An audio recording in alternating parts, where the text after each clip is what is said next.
আল্লাহর জিকিরে মসজিদের দিকে তারা যাওয়া শুরু করেন। কন্যা সুবহানাল্লাহ। বলতেছিলাম নবীজি সাহাবায়ে কিরামকে জড়ো করলেন, তিনি অবাক হয়ে গেলেন, আল্লাহর দরবারে শুকর আদায় করলেন। আমার সাহাবীরা এমন সাথে সাথে ডাকে সাড়া দিয়ে উপস্থিত হয়েছেন। নবীজি বলেন, চলো, আল্লাহর পক্ষ থেকে আদেশ এসেছে, একবার নয়, দুবার নয়, 6 বার যারা মুসলমানের সাথে বিশ্বাসঘাতকতা করেছে। কতবার? 6 বার। আমার কথা কি বুঝতেছেন? গলার আওয়াজটা বসে গেছে বাবা, গলার আওয়াজটা একটু বসে গেছে। আমি খুব অসুস্থ। প্রিন্সিপাল সাহেব উনিও তো অসুস্থ মানুষ, 2 দোস্তে একরকম হয়ে গেছে। উনি আমাকে বলছে আসতেই হবে। আল্লাহর মেহেরবানি, আল্লাহ মঞ্জুর করেছেন। 1 মাস আগে প্লেনের টিকিট দিয়ে দিয়েছেন যে আপনাকে আসতেই হবে, না হলে শরম পাবো, লজ্জা পাবো, লোকে মনে করবে যে আমি দাওয়াত দিই নাই। কথা খেয়াল করছি?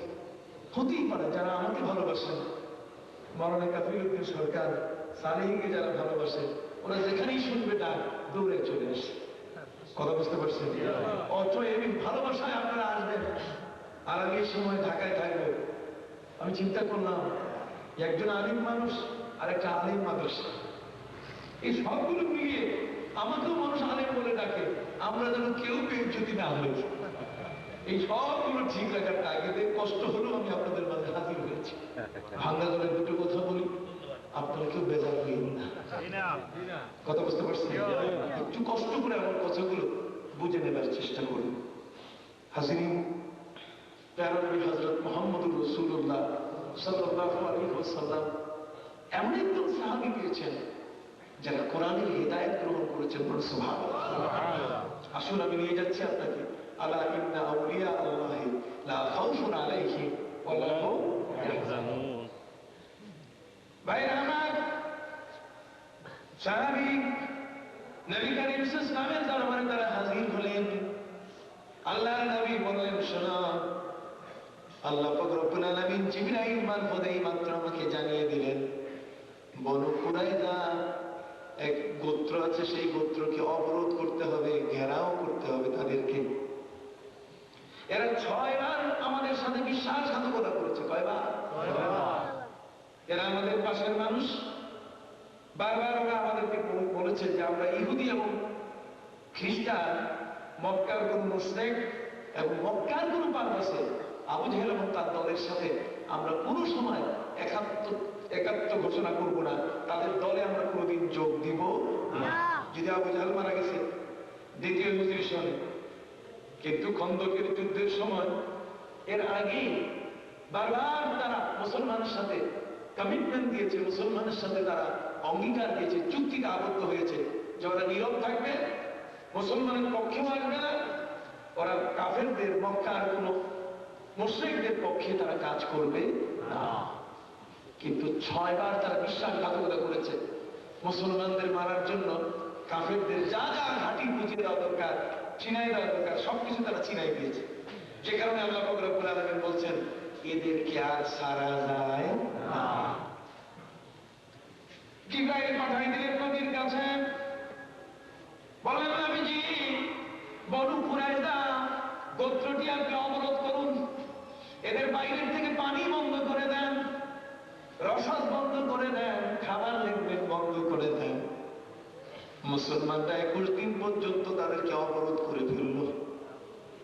ওরা বুঝতে পারছে যে আমরা 6 বার মুসলমানদের সাথে বিশ্বাসঘাতকতা করছি মুহাম্মদ রাসূলুল্লাহ সাল্লাল্লাহু আলাইহি ওয়াসাল্লামের সাথে, অতএব এখন আর উনি আমাদেরকে ছাড়বেন না, উনি আমাদেরকে ঘেরাও করে ফেলছেন। শেষ পর্যন্ত কোন ক্রমে তারা নবীর সাথে কথা বলতে রাজি না। এক পর্যায়ে নবী করিম সাল্লাল্লাহু আলাইহি ওয়াসাল্লাম বলেন, তোমরা আমার সাথে কথা বলো, আজকে তোমাদের সাথে আজকে বিচার হবে। 6 বার তোমরা অঙ্গীকার নষ্ট করেছো, কাজেই তোমাদের বিচারের ক্ষেত্রে আমরা কি পন্থা অবলম্বন করবো, আলাপ আলোচনার মাধ্যমে আসি। বনু কুরাইযার মানুষরা এরা থরথর করে কেঁপে উঠলো। ওরা বলছে, যদি এই দায়িত্ব মুহাম্মদ রাসূলুল্লাহর উপরে দেওয়া হয় তাহলে উনি আমাদের সর্বনাশ করে ফেলবেন। ওরা শেষ পর্যন্ত হযরত সাদ রাদিয়াল্লাহু তাআলার হাতে দিলেন দায়িত্ব। তিনি ছিলেন সাদ ইবনে মুআয রাদিয়াল্লাহু তাআলা আনহু, তিনি ছিলেন তাদের মুখপত্র। আমার নবীজি বললেন, ঠিক আছে, সাদ যদি বিচার করে ওই বিচার তোমরা মানবে? হ্যাঁ মানবো। রাসূল বলছেন, আমিও মানবো।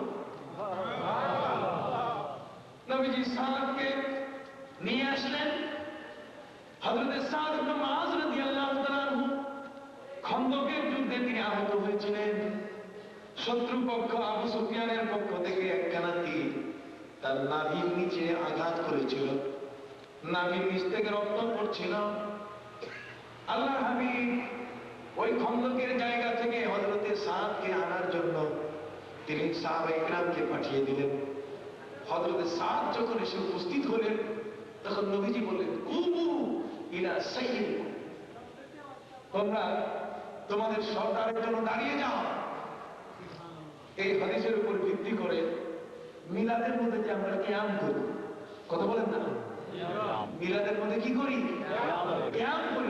নবী করিম সাল্লাল্লাহু আলাইহি ওয়াসাল্লাম একজন সম্মানী ব্যক্তির কারণে তার সাহাবীদেরকে বলছেন, তোমরা দাঁড়াও তার সম্মান।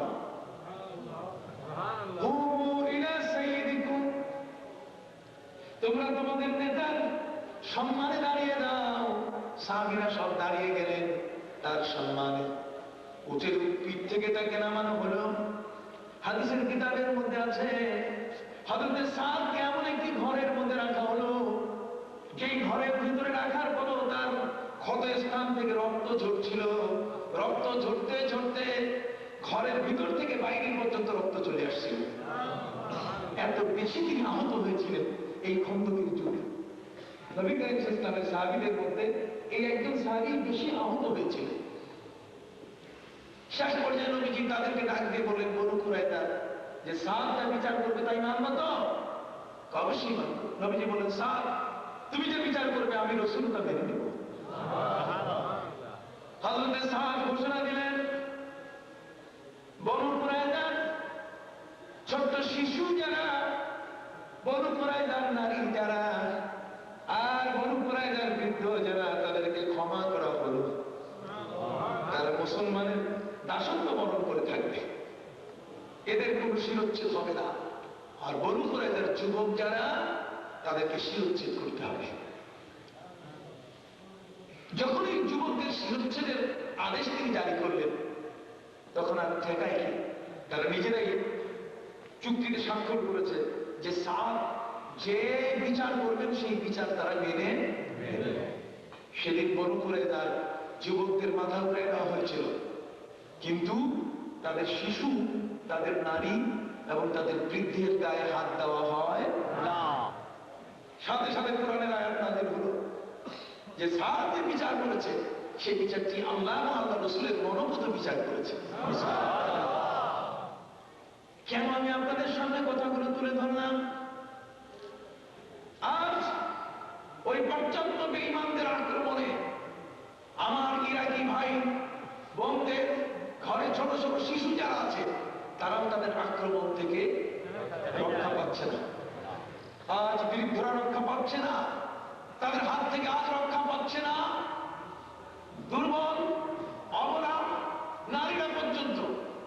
হাজিরিন, এই পৃথিবীতে যারা মানুষের সেবা এবং কল্যাণের জন্য নিজকে নিবেদিত করেছে, আজ তাদের দ্বারা মানুষ সেবা পেয়েছে অতটুকু, একটি ফ্যানের বাতাস। তারা সেবা পেয়েছে যে একটি হিরো গাড়িতে, যেখানে 5 দিন লাগতো যেতে, সেখানে 3 ঘন্টায় যাওয়া যায়। কথা খেয়াল করেছেন? কিন্তু এর দ্বারা মানুষের চরিত্রের কোনো উন্নতি হয় না।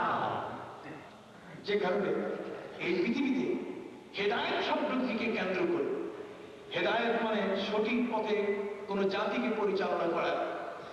আজকে সেই ধর্মগুলোকে যদি আমরা বিচার বিশ্লেষণ করি, সেখানেও দেখব যে তাদের হেদায়েত বলতে গেলে তারা একটি জাতিকে সুন্দরভাবে পরিচালনা করার কোন পরিকল্পনা দেখতে পারে না। 1945 সালে ভারতের পার্লামেন্টে যে আইনটি পাশ হলো, সে আইনটি পাশ হয়েছে একটি দুঃখজনক ব্যাপারে। আর তা হল, হিন্দু সমাজের মধ্যে স্বামী যদি মৃত্যুবরণ করে, তাহলে স্বামীর চিতায় স্ত্রীকে পুড়ে আত্মহত্যা করতে হবে, স্ত্রীকে আত্মাহুতি দিতে হবে, সহমরণ বরণ করে নিতে হবে। কি আপনাদের জানা আছে কিনা? হিন্দু সমাজের মধ্যে স্বামী যদি মারা যায় তাহলে স্বামীর চিতায় স্ত্রীকেও আগুনে পুড়ে আত্মাহুতি দিতে হবে, আত্মোৎসর্গ করতে হবে।